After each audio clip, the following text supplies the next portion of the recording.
سلام علیکم کتونکو تاسو کتلی شئ دا کنچوغی دی موسم بهار دی ماشاءالله د ښایسته ګلان شنه شوي دا زرګه ده د زرګې ګلان دي او ډېر ښه خوند کوي دا هم زرګه ده زموږ د دې علاقې چې کوم زه به د هغه مقامي پښتو کې دغه ته زرګه ویل کېږي نو کیدای شي د نورو علاقو خلک به دغه ته بل شی وایي خو دا زرګه موږ ته وایي زرګه چې کومه ده دا ګل کوي د دې دانې چې دي دا بیا پخوا به دا خلکو شکولې چې نیستیانې وې شی به نه و بیا به یې خوړلې دا ډېر ترخې هم وي له نیستۍ څخه به دا خلکو خوړلې خوا ته چې بیا راسې دغه لاندې غوزاره دی زه غوزاره هم در ښکاره کړم دا غوزاره بیا ژړ ګل وي او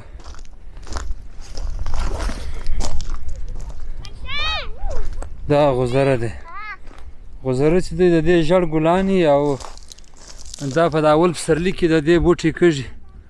ډېر ښه خوند کوي او دا د غوزاره بیا خاصیت دغه دی چې د سوی چې دی هغه د دې بوټي ډېر خوښوي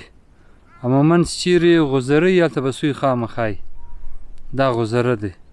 دا نور بوټي اوس لا راشنه کېږي دا د کنچغي غټ مانده دی دلته په دا مانده کې د سیبانو ښایسته ښایسته باغونه دي سیب چې دي هغه تر اوسه پورې لا نه دي ګل سوي او زردالو چې کوم دي هغه اوس ګل دي دا مخامخ چې کومه ایریا تاسو ویناستئ دا د کنچغي علاقه ده او پوره دا یو قسم دره ده ډېره سړه مځکه ده دلته او په دوبي کې خاص کر دلته ډېر ښه خوند کوي زبردسته سړه سړه هوا وي او خلک بیخي ډېر راځي دا ځایونه په پکنیک باندې خالي د مسلم باغ و دا شاوخوا خلک نه بلکې د هر ځای خلک راځي او دلته په ژمي کې چې کوم دی واوره ډېر وي 2 نیم فوټه واوره کېږي دغه بوټي دي ښایسته ښایسته ګلان یې کړي دي او د پسرلي موسم دی اول پسرلی دی ډېر په زړه پورې ډېر ښه خوند کوي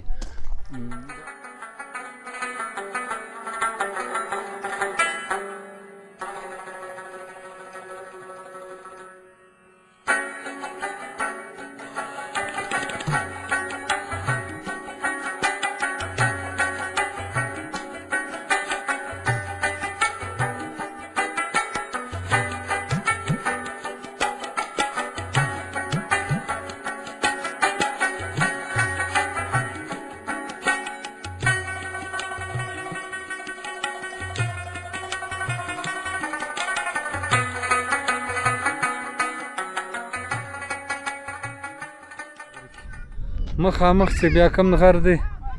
دا ته کوهکند ویل کېږي دا کوهکند غر ډېر جګ غر دی په دې ریجن کې په دې علاقه کې به زه هم دومره غټ غر بل نه وي کله دا د کند غر چې دی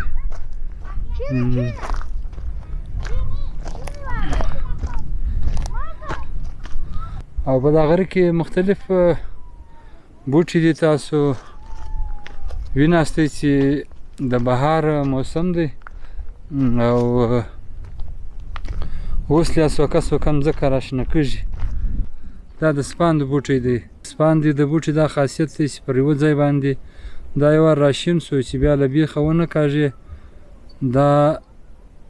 بوټی چې کوم دی دا پر هغه ځای هر کال راشنه کېږي دا د غره څخه اوبه راوځي چینه ده هغه چینه ته بیا کوچنی تالاب جوړ کړی دا تالاب دی ګور دا چینه ده دننه په غره کې ګوره دا غره کې ځای اوبه راوځي د ډبرو ښایسته هغه ورته جوړ کړی دی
شپه یې کمه دی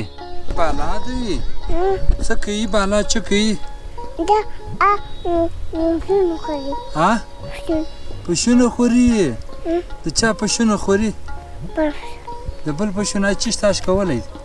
دا آشال کشن آشال کشنه دی چش دی خاله مچ چش دی مچ دی مچ دی څنګه مچ تی بوی کا تی بوی کا الله خوند کوي خنوکه بوی دی څنګه بابا بوی دی